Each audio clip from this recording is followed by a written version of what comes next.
پرون طالبانو زموږ د استخباراتو رئیس ډاکټر ذاکر نایک سره کتلي دي. ما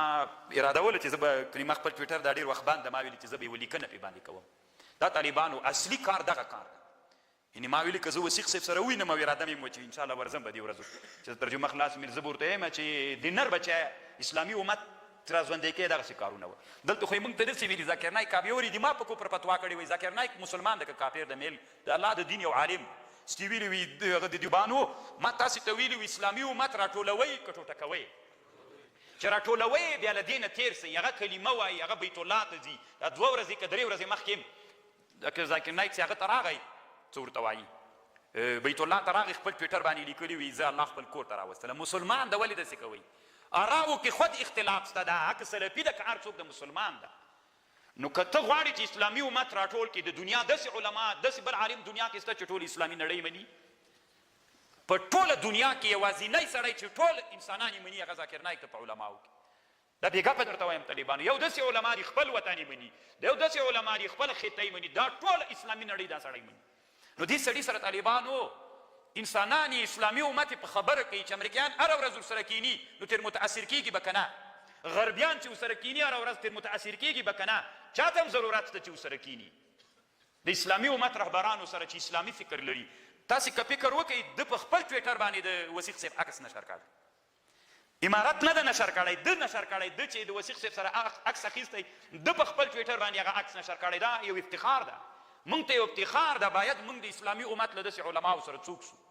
ووینو ورسره طالبانو ملاقات ورسره وکړو هغوی راټول کړو هغوی ته یوه روحیه ورکړو هغه علما دي انسانان څه دي طالبانو څوک نه لري طبیعت نه لري انسان چا نه متاثر کېږي ټولنې نه دي هغوی ټولنې طالبانو د جهاد فکر کې ورک ده هغوی کې هغه د شجاعت او د انقلاب فکر پکې ورک ده ته ورسره کښېنه ته مجلس ورسره وکړه. ما خو لا ویلي چې که غوښتنه وثیق صاحب تر کړي چې افغانستان ته راسي تر ټولو نه ښه ده که نه یې کړي خامخا به دا ورې رابطه پیدا سوي. ما ویلي چې زه ورغلم زه به ورته وایم چې خامخا د دکتر ذاکر نایک د افغانستان ته را دعوت کړه دعوت ورکړه میدان ته له هغو علماو نه چې ورځي زه ورځم پروا نه کوي طالبانو ما سره به یو په داسې کیایي لري چې دلته لاسونه نیسي دلته یې نیسي دلته یې نیسي دا څه د کفر مسله خو نه ده طالبانو ورونو نه چې موږ دلته را دعوت کړو ټوله اسلامي نړۍ په موږ راماتېږي د اسلامي امت توجه موږ ته کېږي اسلامي امت کې علما سره چې ټوله اسلامي امت یې مني دغسې خلک دي چې راملګري کړل راملګري که راملګري که به یو وخت کې غږ پې باندې وکړه چې اسلامي امت د یو اتحاد دپاره سره ټول سي بیا طالبانو اسلامي امت د غزې په حق کې بل وارې پورته کېدلی سي کېدی سي که نه سي کېدلی. نو هر څوک چې ځان ځان ته دا به راټولول زه کولی سم که حکومت راټولول زه کولی سم پیسې زه لرم که د اسلامي امارت مشرتابه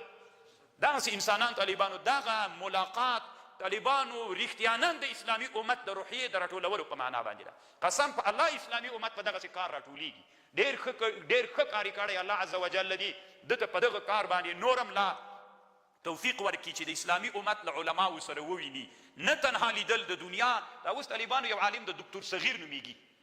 د دنیا یو له لویو علماو نه ده دومره افغانستان ته راغلی یو څو وارې دومره کلکه دفاع د امارت کوي په نړیواله سطحه باندې نړیوال عالم ده ما او تا خو ته نه لوګرو کابل مو پېژني یو غټ غټ خبرې کوو چې هغسې د هېڅ هم نه یو طالبانو هغه دنیا یې مني هغه علما چې دلته را میلمانه کړي ویې نازوي ښه عزت ورکړي ویې ګرځوي علماو سره یې کېنوي ورته چې په موږ 20 کلو کې دومره ستړې تېره سوې ده موږ تاسې ته بل قسم معرفي سوي موږ مقاومت کړی ده زخمیان ورته راولي چې ډرون ویستلي ور ویې پېژني قبرونو ته یې ورولي دي هغوی کورونه ور وښیي طالبانو ورونه چې بېرته لاړ شي هغه بیا تعبیر کوي انسانه لوی خوند به وکړي چې اسلامي نو هر سعودي هم غلې ناسته ده او بل هم غلی ناسته چې موږ هم غلي کېنو موږ ته د خلکو فکر ده چې اسلامي امت علما سره راټول کړه که بل چاته